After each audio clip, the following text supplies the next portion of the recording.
कांग्रेस की जब, अरे एक मिनट आप शांत हो जाइए। अरे एक सेकंड अर्षद जी, एक बार बात पूरी हो जाए, मैंने आपको पूरा मौका दिया। सवाल है संजय जी से, मेरा आपसे देखिए, डिबेट में आपके सवाल का जवाब देने के लिए नहीं बैठा हूं मैं, जो मुझसे सवाल पूछे उसका जवाब, ठीक है? आप शांत हो जाइए, ठीक है? जाहिलों के सवाल का जवाब मैं नहीं देता। त्यागी जी, अगर आपको ऐसे डिबेट करानी है, जाहिलों को बुलाया करिए, मुझे ना बुलाया करिए प्लीज। देखिए मैं मदरसे से अर्षद जी एक सेकंड सर, मैंने पूरा मौका दिया सर, किसी ने डिस्टर्ब नहीं किया सर। अर्षद जी देखिए ऐसा मत कीजिए, अतीक साहब एक बार सुन लीजिए प्लीज। सर ये इंसाफ नहीं होगा सर संजय जी के वक्त के साथ। मैंने आप दोनों को पूरा मौका दिया। मैंने देखिए अभी देखिए व्यक्तिगत आक्षेप आप लगाने लगते हैं, वो तर्क रख रहे हैं सर, वो अपनी बात रखिए। आपका कोई काउंटर होगा तो आप अपनी बारी में रखिएगा, इसी तरह होगी ना सर डिबेट। हम नहीं सवाल मत पूछिए, मैं मूर्ख पार्टी के मूर्ख नेता का मूर्ख कार्यकर्ता नहीं हूँ। नहीं संजय जी देखिए व्यक्तिगत पार्टी से नहीं, बिल्कुल नहीं, अगर आप बिल्कुल ऐसे बोलूंगा, मैं किसी के बीच में कुछ बोल रही है, नरेंद्र मोदी के पार्टी से मैं नरेंद्र मोदी की पार्टी का मूर्ख प्रवक्ता जो भी होगा तुम्हारे से नेता मुझे दिख रहा है, नेता का नेता नहीं, जिला नहीं। अरे भाई बता, मूर्ख प्रवक्ता नहीं है, परिपक्व नेता 52 साल का बालक जिसको अक्ल नहीं है, वो टीवी जिसको भाजपा के होने में शर्म आती है और वो पॉलिटिकल एनालिस्ट बन के बैठा है। नहीं तुम उसके चेला, जिसको मुस्लिम लीग के अध्यक्ष का नाम नहीं मालूम, वो पॉलिटिकल एनालिसिस बनकर बैठा हुआ है। जिसको मुस्लिम लीग के सांसदों का नाम नहीं मालूम, 4 सांसद मुस्लिम लीग के हैं और वो कह रहा है कि सब जाहिल हैं, बस ये काबिल है। पॉलिटिकल एनालिस्ट बन के बैठे। देश का दुर्भाग्य है कि मुस्लिम लीग जिसने देश का विभाजन किया वो तो चलेगा, लेकिन तुम्हारे इस एजेंटों को देश में छोड़ दिया, तो तुम तो एजेंट हो उनके। शांतों को सुनो मेरी बात। अरे अच्छा ये बताओ, नरेंद्र मोदी की तरह कौन कौन सी गैस आप बना लेते हो, ये बता दो जरा। कहाँ से गैस बना सकते हो, किस किस चीज से, जरा बता दो मुझे। इस तरह की मैं जहाँ कहाँ से, देखो मैं तो पढ़ा लिखा। अरे ये तो साइंस की बात पूछ रहा हूँ मैं, अरे मैं साइंटिफिकली बात पूछ रहा हूँ, साइंस की बात पूछ रहा हूँ। अरे काबिल साहब, मैं आपसे साइंस की बात पूछ रहा हूँ। गैस नाले के उससे भी बनती है, गैस पानी से भी बनती है, गैस बिजली से भी बनती है, बहुत तरीके से बनती है। जाहिर तुम्हें नहीं समझ में आएगा, तुम इस वक्त गैस तुम्हारे दिमाग पे चढ़ गई है, पानी पियो। गैस हाँ बिल्कुल चढ़ी हुई है, क्योंकि तुम तो विभाजन करने वाले लोग जो जाहिल बैठे हो। एक तो चला गया था कितना वहां पे, तुम एजेंटों को ऐसा जाहिल इंसान आपने बैठाया है जिसको, जो डिबेट करने मुस्लिम लीग पर आया, उसको ये नहीं पता कि मुस्लिम लीग के राष्ट्रीय अध्यक्ष का नाम क्या है। अरे तुम्हारे लिए वो राष्ट्रीय अध्यक्ष हो, मेरे लिए तो कुछ नहीं, इसकी हैसियत नहीं है। तो तुम्हारी हैसियत क्या है? तुम्हारी हैसियत कुछ नहीं है, तुम तो उनके आगे कुछ भी नहीं हो। मैं तो देशभक्त हूँ, तुम्हारे तरह विभाजित करने वाला पार्टी का एक कार्यकर्ता नहीं हूँ। देशभक्त? अरे तो ऐसे जाहिलों को देशभक्त हम नहीं कहते, हम काबिलों को देशभक्त कहते हैं। हमें काबिलों को देशभक्त। सुनो ऐसा करो, बजट बढ़ा दो, फिर से पाठशाला में पढ़ो जाके, अपना बजट थोड़ा बढ़ाओ, पाठशाला में पढ़ो जाके, थोड़ा सा पाठशाला में पढ़ लो जाके बेटे, आप पाठशाला में पढ़ लो जाके। एक सेकंड संजय जी आ रहा हूँ, एक सेकंड अतीक साहब, एक सेकंड। अर्षद जी कुछ पूरी बात देखिए, कंप्लीट करने लीजिए, अगर जल्दी से कंप्लीट करिए सर। देखिए नहीं आप लोग पर्सनल हो जाते हैं सर। नहीं पर्सनल हो गया हूँ, आपने मुझे डिबेट में उठाया, 2 जाहिलों को बैठाया जो बीच में टोका। नहीं देखिए इस तरह से कैसे डिबेट हो पाएगी सर? जाहिलों के सरदार को आपने बिठा लिया, 2 जाहिलों के ऊपर आपने जाहिलों के सरदार को बिठा लिया, ये कोई बात हुई? नहीं आप देखिए सर, अतीक साहब, अर्षद जी, संजय जी, भाई दर्शक देख रहे हैं सबको सर, दर्शक देख रहे हैं, अब इस तरह की टिप्पणी आप करते रहेंगे। नहीं अगर आप अर्षद जी, अतीक जी, अगर आप ये सोच रहे हैं कि भाई निकाल देना संजय राणा जी दिमाग से। अरे क्या निकाल दोगे, एजेंट हो तुम। अब देखिए किस तरह की क्या त्यागी जी, आप वो पर्सनल कमेंट कर रहे हैं, आप उनको डिफेंड कर रहे हैं, हमें आपसे तो ये उम्मीद नहीं थी। नहीं अतीक साहब, मुझसे उम्मीद नहीं होगी आपको। औकात की बात, जाहिल की बात वो कर रहे हैं, शुरुआत उन्होंने करी।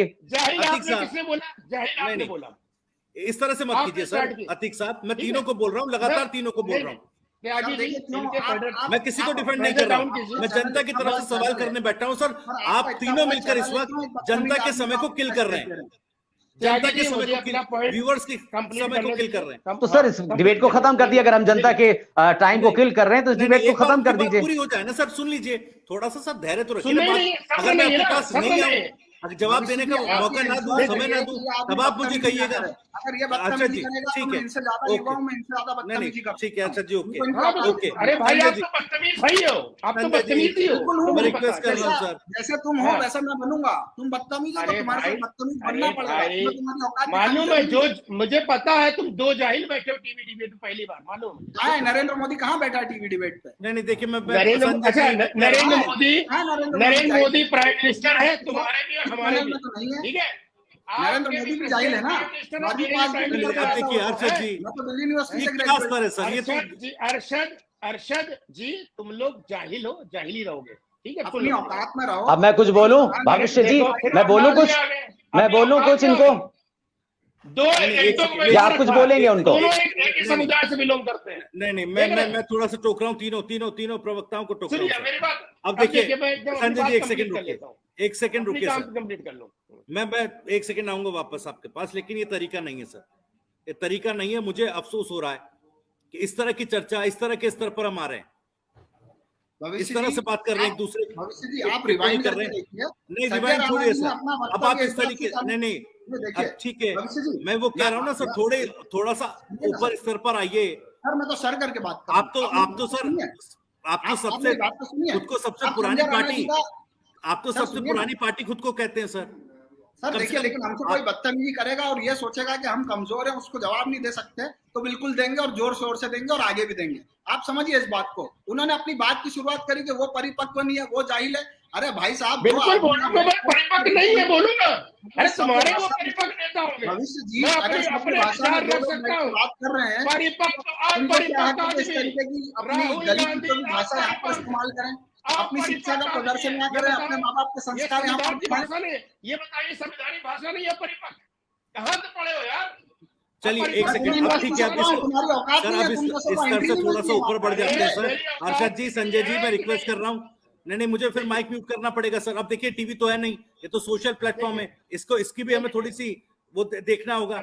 1 सेकंड संजय जी, मैं 30 सेकंड आपको दे रहा हूँ, 30 सेकंड में अपनी बात पूरी कीजिए और कोई व्यक्तिगत उसमें टिप्पणी ना हो जी।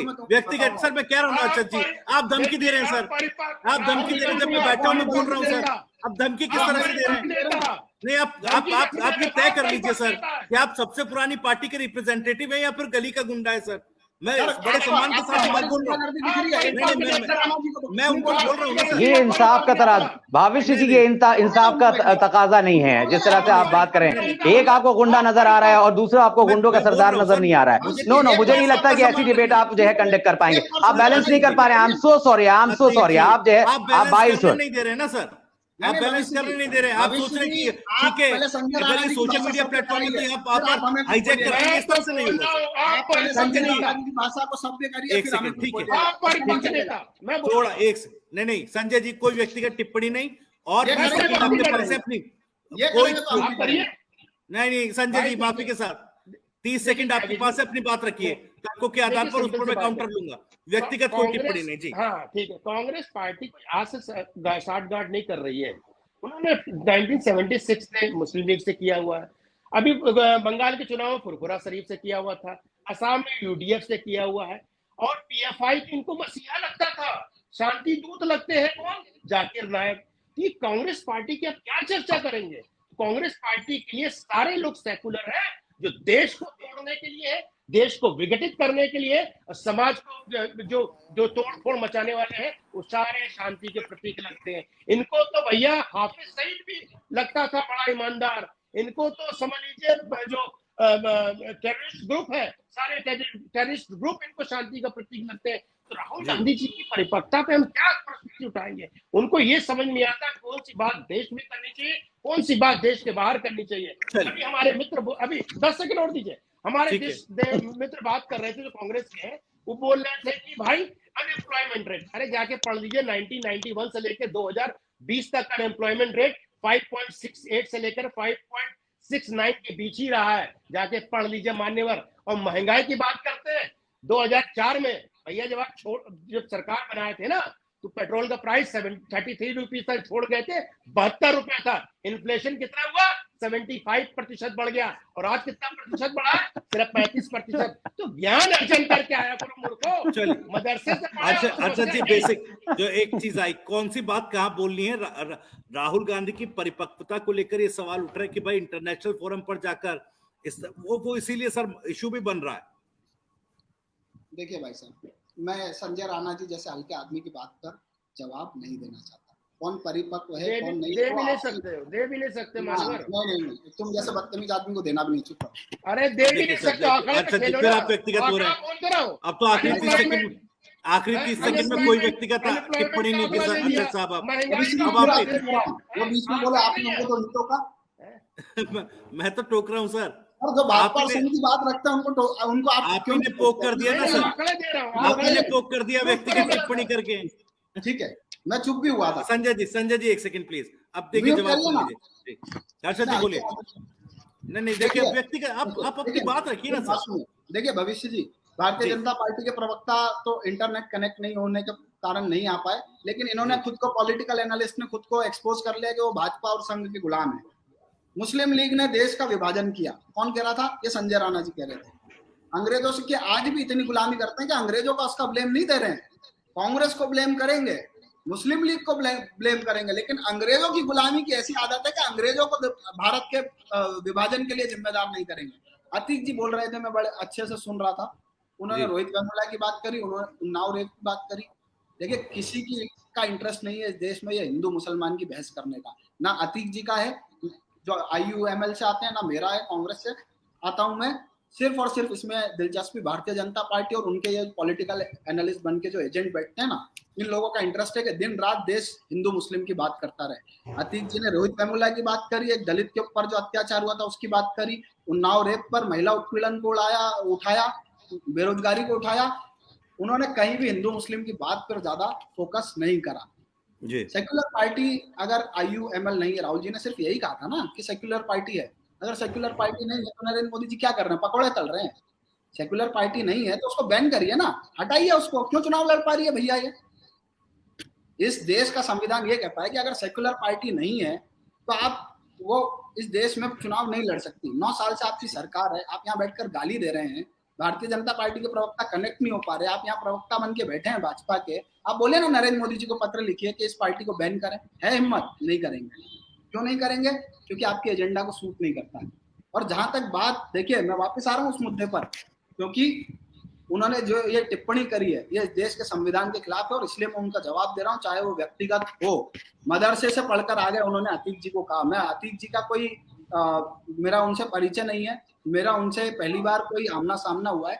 मदरसे से पढ़ के आने की क्या दिक्कत है? आपने एक मंत्री बनाया था MJ अकबर, नरेंद्र मोदी सरकार ने, वो पढ़ के नहीं आए थे मदरसे से? क्यों बनाया था भैया उनको? मदरसे से पढ़ के आया था, बिल्कुल मदरसे से पढ़ के।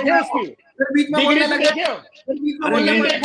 थोड़ी से मैं देखिए, फिर मैं तुमको डिग्री देखी आपने? इसको बिल्कुल आइसोलेशन में देख लेते हैं सर। हर्षद साहब आप पूछ रहे हैं मदरसे से क्या दिक्कत है? मदरसे से तो एक से एक बड़ी हस्ती पढ़ी है सर, एक से एक बड़ी हस्ती पढ़कर मदरसे से आई है। लेकिन अब सवाल उस पर उठता है जिनके कनेक्शन टेरर फंडिंग से या आतंकी गतिविधियों में जो कनेक्शन सामने आते हैं, उस पर सवाल उठते हैं। मेरी बात खत्म नहीं हुई जी।